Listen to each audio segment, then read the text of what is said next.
عمران خان کا اتوار کو انتخابی مہم کے لیے نہ نکلنے والے امیدوار کا ٹکٹ بدلنے کا فیصلہ۔ عمران خان نے کہا اتوار کو ہر صورت نکلیں، کوئی امیدوار نہیں نکلتا تو اس کا ٹکٹ بدل دیا جائے گا۔ بنیادی حقوق اور الیکشن کمپین کی اجازت کے لیے چاروں ہائی کورٹس کو اپروچ کیا جائے، بیرسٹر عمیر نیازی کی گفتگو۔ عمران خان کا اتوار کو انتخابی مہم کے لیے نہ نکلنے والے امیدوار کا ٹکٹ۔ اسلام آباد، 30 جنوری 2024۔ بانی چیئرمین پی ٹی آئی اور سابق وزیر اعظم عمران خان نے اتوار کو انتخابی مہم کے لیے نہ نکلنے والے امیدوار کا ٹکٹ بدلنے کا فیصلہ کر لیا ہے۔ عمران خان کی جانب سے یہ پیغام وکلا کے ذریعے پہنچایا۔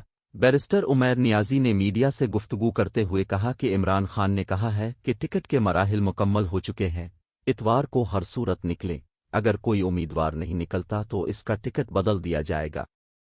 غلامی نامنظور انتخابی کمپین کا نعرہ ہے، ملک میں قانون کی حکمرانی کا فقدان ہے، اس کو بھرپور ہائی لائٹ کیا جائے۔ الیکشن 8 فروری کو ہی ہونا چاہیے، پی ٹی آئی بھرپور شرکت کرے گی۔ عمران خان نے وکلا کو ہدایت کی کہ عام انتخابات ہونے جا رہے ہیں، خوف کا ماحول بنایا ہوا ہے، بنیادی حقوق اور الیکشن کمپین کی اجازت کے لیے چاروں ہائی کورٹس کو اپروچ کیا جائے۔ پاکستان تحریک انصاف کے رہنما بیرسٹر علی ظفر نے کہا تھا کہ بانی پی ٹی آئی نے کہا ہے کہ اتوار کو سب اپنی انتخابی مہم شروع کر دیں۔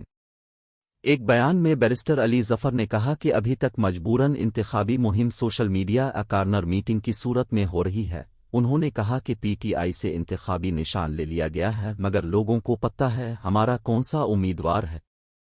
خیال رہے کہ ملک بھر میں 8 فروری کو عام انتخابات کا انعقاد ہوگا۔ الیکشن سے قبل ہی پاکستان تحریک انصاف سے انٹرا پارٹی الیکشن درست نہ کرانے پر بلے کا انتخابی نشان واپس لے لیا گیا، جس کے بعد تحریک انصاف کے امیدواروں کو الیکشن کمیشن کی جانب سے مختلف انتخابی نشانات دیے گئے تھے۔